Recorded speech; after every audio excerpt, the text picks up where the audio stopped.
বর্ষাকালে লঞ্চে চড়ে গঙ্গা পারাপার করার কিন্তু মজাটাই আলাদা।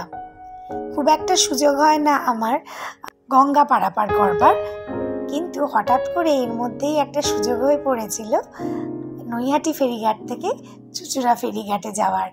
এবং সেই সুবাদে কি সুন্দর বর্ষাকালে লঞ্চ চড়ার আবার একটা অভিজ্ঞতা হলো। এটা বেশ অনেকদিন পরে লঞ্চ চড়লাম, তাই যেন আরও ভালো লাগছিল।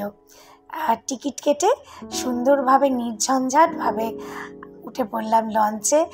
আগের মতন ঠেলাঠেলি দৌড়াদৌড়ির কোনো ব্যাপার এখন আর নেই। সুন্দর সিস্টেমে যারা লঞ্চ থেকে নামেন তাদের প্রথমে নামিয়ে দেওয়া হয়, আর ঠিক ওই রাস্তাটা পারাপার করে আমরা যারা এবার লঞ্চে উঠবো তাদেরকে ভেতরে ঢুকতে দেওয়া হয়। নির্ঝঞ্ঝাটভাবে আমরা বসে পড়লাম আমাদের জায়গায়। কেউ বসার জায়গা পেল, হয়তো অনেকে পেলেন না, কিন্তু তাও দাঁড়িয়ে সুন্দর করে প্রকৃতি দেখতে দেখতে এদিক থেকে ওই দিক চলে যাওয়া হলো।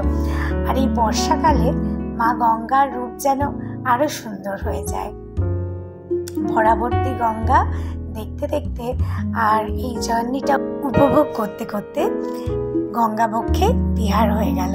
সোলো ট্রিপটা খুব এনজয় করেছিলাম।